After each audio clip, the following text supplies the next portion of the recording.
दोस्तों 7 मिनट में, सिर्फ 7 मिनट में आप टेंस सीख जाओगे। अपनी ज़िंदगी के केवल 7 मिनट इस वीडियो को देखिए और आपको टेंस बिल्कुल क्लियर हो जाएंगे। तो चलिए टाइम ना खराब करते हैं और टेंसों को सीखते हैं, क्योंकि हमारे पास सिर्फ है 7 मिनट। तो देखिए, सबसे पहले आपको बस ध्यान से देखना है वीडियो को लास्ट तक, और लास्ट में आप देखना, आपको एक सवाल दूंगा और आप उसको फट से सॉल्व कर दोगे। तो देखिए टेंस, और उसके नीचे मैंने लिखा हुआ है PPF। टेंस, इसका मतलब है कि टेंस को 3 भागों में बांटा गया है, प्रेजेंट, पास्ट और फ्यूचर।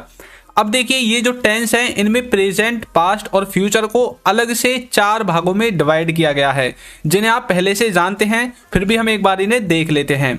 तो ये जो 4 भाग हैं, इनमें से एक है इंडेफिनिट टेंस, एक है कंटिन्यूअस टेंस, एक है परफेक्ट टेंस और एक है आपका परफेक्ट कंटिन्यूअस टेंस। अब जो ये इंडेफिनिट टेंस है और कंटिन्यूअस टेंस है और परफेक्ट टेंस है और परफेक्ट कंटिन्यूअस टेंस है, इन चारों को ही हम एक एक बार अच्छे से समझ लेते हैं कि इनका आखिर मतलब है क्या। और यहाँ पर रटना मना है, आपको रटने नहीं है, समझना है सिर्फ कि आखिर इनका एक्चुअल मीनिंग है क्या। तो यहाँ पर देखिए, मैं आपको एक एक करके इन सब के बारे में बताऊंगा और एग्जाम्पल भी आपको दूंगा, जिससे कि आपका जो टॉपिक है वो बिल्कुल क्लियर हो जाए। अब देखिए कैसे। पहले हम देखेंगे इंडेफिनेट के बारे में। इंडेफिनेट का मतलब होता है जिसकी शुरुआत और अंत ना पता हो। आपको मुझे पता है ये समझ में नहीं आएगा ऐसे। पहले एग्जाम्पल देखिए, जैसे कि वह बोलता है, तो इसकी इंग्लिश बनेगी ही स्पीक्स। अब ये कैसे बनी, इसका स्ट्रक्चर मैं आपको इसके बाद बताऊंगा, लेकिन यहाँ पर गौर करने वाली बात यह है, वह बोलता है। अब हमें ये नहीं पता कि वह कब से बोलता है और कब तक बोलता रहेगा, तो इसलिए मैंने आपको बोला इंडेफिनेट के अंदर वो वाले सेंटेंसेस आते हैं जिनके अंत और शुरुआत के बारे में हमें ना पता हो। जैसे कि वह स्कूल जाता है, अब ये नहीं पता कि कब से स्कूल जाता है और कब तक जाता रहेगा। वह पढ़ता है, वह खेलता है, वह सोता है, सूर्य पूर्व दिशा से उगता है, तो ये नहीं पता कि कब से ये कार्य हो रहे हैं और कब तक होते रहेंगे। तो इस तरह के सेंटेंसेस को हमें रखना पड़ता है इंडेफिनेट में। इंडेफिनेट अपने आप में एक देखिए क्या है, एक होता है डेफिनेट यानी कि पक्के तौर पर, और एक होता है इनडेफिनेट जिसे आप पढ़ रहे हैं, यानी कि जिसके बारे में हमें पक्का नहीं पता है। तो इस तरह से आप इंडेफिनिट टेंस को समझोगे। अब नेक्स्ट है हमारा इसमें कंटिन्यूअस। कंटिन्यूअस का मतलब देखिए क्या होता है, इसका मतलब होता है जो लगातार चल रहा हो, यानी कि जो कार्य आपका प्रेजेंट में भी लगातार चल रहा हो, पास्ट में भी लगातार चल रहा हो, या फिर आने वाले समय में यानी कि फ्यूचर में लगातार चल रहा होगा। तो यदि आपको प्रेजेंट का वाक्य बनाना है तो प्रेजेंट में लगातार चल रहा होना चाहिए वह कार्य, पास्ट का बनाना है तो पास्ट में वह कार्य रेगुलर चल रहा होना चाहिए, और फ्यूचर का बनाना है तो फ्यूचर में वो कार्य रेगुलर चल रहा होना चाहिए। तो इस तरह से आप प्रेजेंट कंटिन्यूअस, पास्ट कंटिन्यूअस और फ्यूचर कंटिन्यूअस इन तीनों को बना लोगे। तो जो कार्य रेगुलर चल रहा हो, एग्जाम्पल देखिए, वह खेल रहा है, तो कैसे बोलोगे, ही इज प्लेइंग। अब यहाँ पर इज कैसे आया, प्ले के साथ ING कैसे आई, ये आपको वीडियो के अंत तक पहुंचते पहुंचते बिल्कुल पता चल जाएगा। तो यह क्या है, वह खेल रहा है, तो ये प्रेजेंट का वाक्य है कि वह प्रेजेंट में खेल रहा है, इस तरह से। नेक्स्ट देखिए, नेक्स्ट है इसमें हमारा परफेक्ट।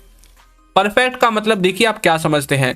परफेक्ट अपने वर्ड से ही डिफाइन है कि कोई कार्य परफेक्टली हो चुका है, यानी कि जो पूरी तरह से शुरू या फिर खत्म हो गया हो। उन सभी कार्यों को बताने के लिए हमें यूज करना पड़ता है परफेक्ट टेंस का। या तो वो कार्य पूरी तरह से खत्म हो गया है या फिर पूरी तरह से शुरू हो गया है, प्रेजेंट में, पास्ट में या फिर फ्यूचर में। यदि प्रेजेंट का वाक्य बनाना है तो प्रेजेंट में वो कार्य खत्म हो गया होगा या फिर शुरू हो गया होगा। अगर फ्यूचर का बनाना है तो यही शुरू और खत्म फ्यूचर के लिए होंगे, और यदि पास्ट का वो वाक्य है तो पास्ट में ही खत्म हो गया होगा या फिर पास्ट में ही शुरू हो गया होगा। इस तरह से आपको परफेक्ट को समझना है।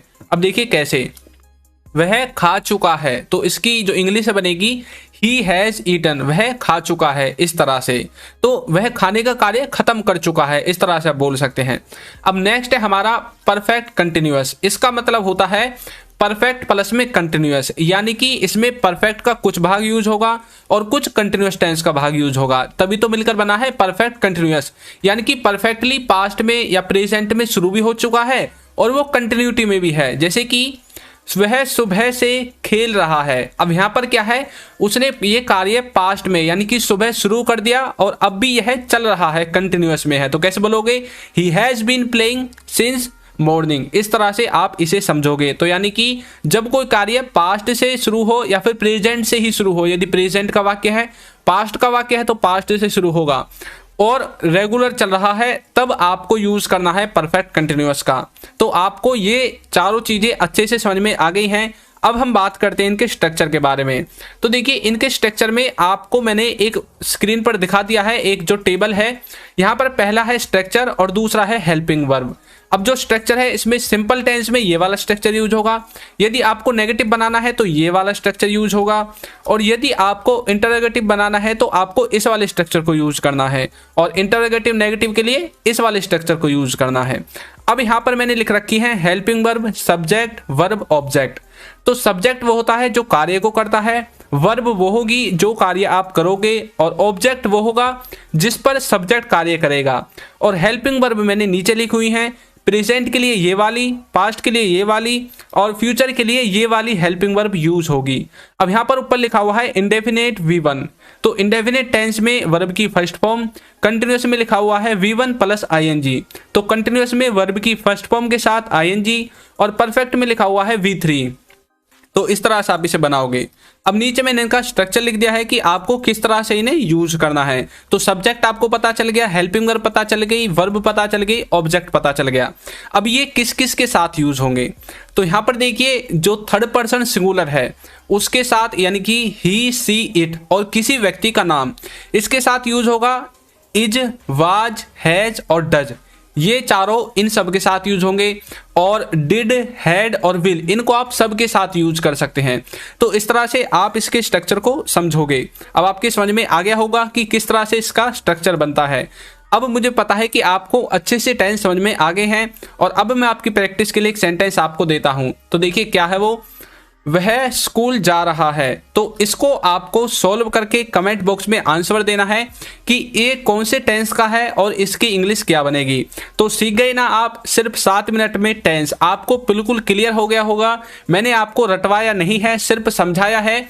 और यदि आप इस वीडियो को अच्छे से बाद में एनालाइज करोगे तो आप वाकई में देखोगे कि आपको टेंस आ गए हैं। तो आज की वीडियो में इतना ही, मिलते हैं किसी नेक्स्ट टॉपिक के साथ अगली किसी वीडियो में। तो चैनल को सब्सक्राइब, वीडियो को लाइक और एक अच्छा सा कमेंट करना बिल्कुल ना भूलें। Thank you.